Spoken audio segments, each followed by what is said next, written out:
dismantled when the lake rises again and stored for next year.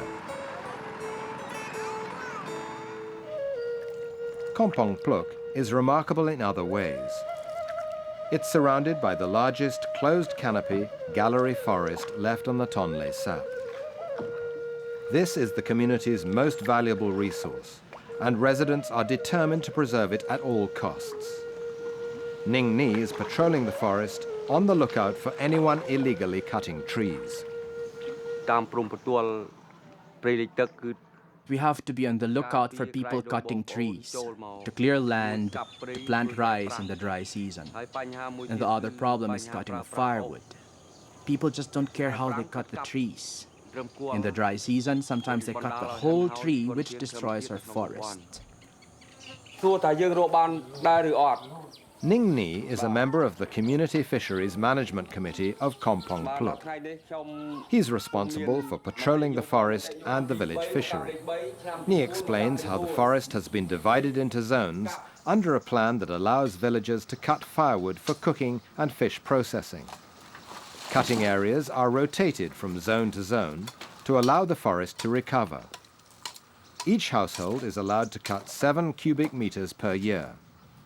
Only the ends of branches can be cut, so the trees are preserved.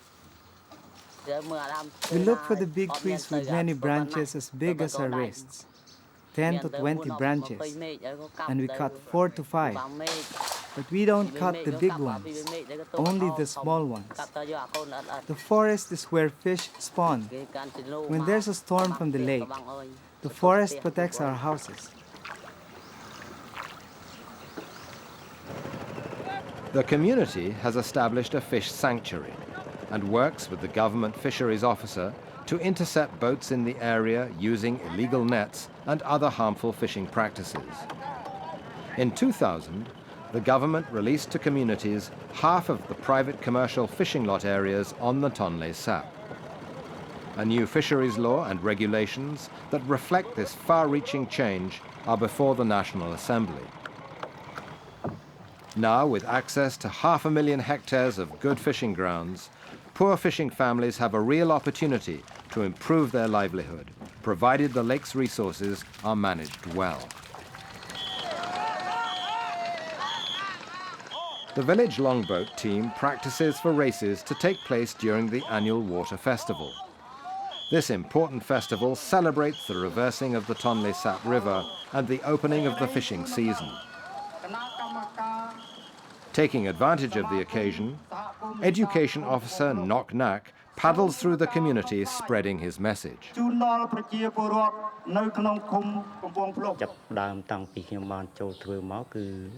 I've been responsible for education since the beginning of the Community Fisheries Committee.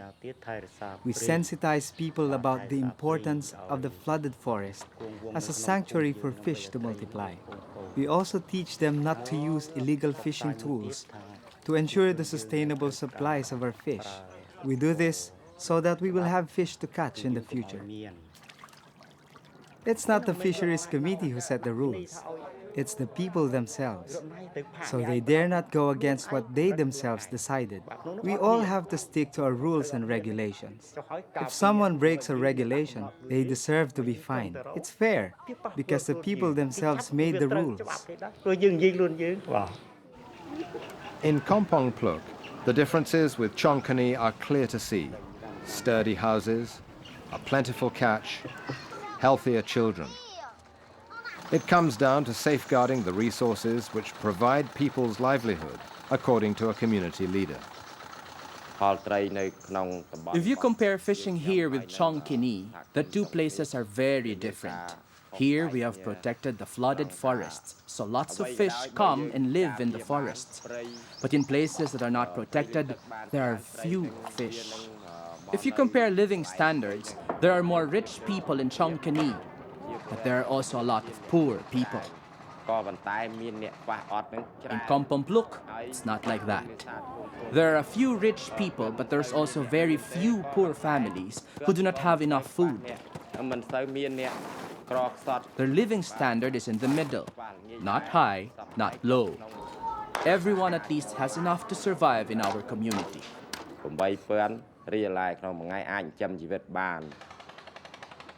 Community management of the lake's resources is a new trend, but the experience in Kampong Pluk shows its promise. Pioneered in Siem Reap province by the Food and Agriculture Organization of the United Nations, this grassroots approach is being extended by the government to villages all around the lake. The involvement of the community is a major change. It's a catalyst for change in terms of preservation, and they understand not only the older people but the younger generation. This is not for us now, it's for the future.